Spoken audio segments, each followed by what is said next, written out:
Thank you. Now just questions to you.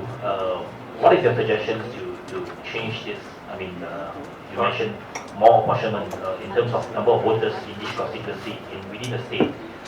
One of the suggestions that we have put forward, rather myself have put forward, is that we should have weightage in terms of rural-urban constituency. Of course, we understand there is a difference between rural and urban voters. You can never have the same number of voters for all constituency, but there should be a limit to it. Yes. During the early years of our nation, our constitution stated that there is a rural weightage. Taken is about 15% between the rural or urban constituency.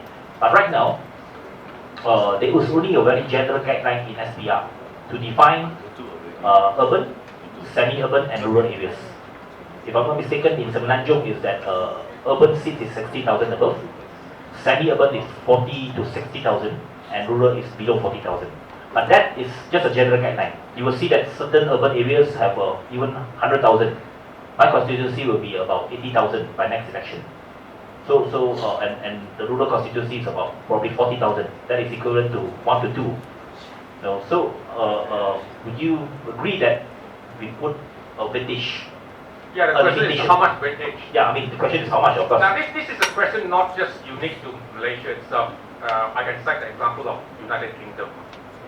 In the United Kingdom, an Act of Parliament was passed earlier this year, and they had a sort of a hearing like what we have here to delineate the boundaries in Britain.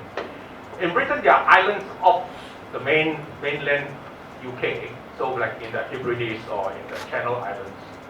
So these constituencies are very large, and they actually, in terms of population, not just in terms of the area, in terms of population, there are big discrepancies within, or great discrepancies, not by our standard, by their standard.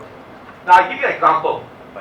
The smallest seat in the UK, in the 2010, the smallest seat is 77% of the national average. That means you take all the registered voters in the country and you divide it by the number of constituencies. The smallest one is only 77% of the average. And the biggest is 153%. Now, let's look at ours, for instance. Ours, the smallest is 13%, Putrajaya. 13% of the national average. And the largest is 228%. So you see the big difference.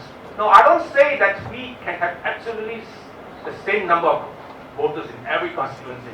What I am saying that there should be a limit in the range, from the smallest to the largest. Now, if you talk about this, look at Selangor. Selangor is all. Is there any particularly bad rural area like Sabah or Sarawak that you have to travel miles to get to the main road or go to Kuala Lumpur? You don't. So why do you have this big discrepancy of constituencies? So this is a very unfair system we have here. And if you go into the action, you better choose your seat carefully.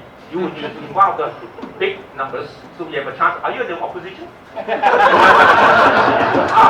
you better choose one towards the right-hand side. Because if you choose on the left-hand side, yeah, I can be consultant for a fee if you want to. Any other question?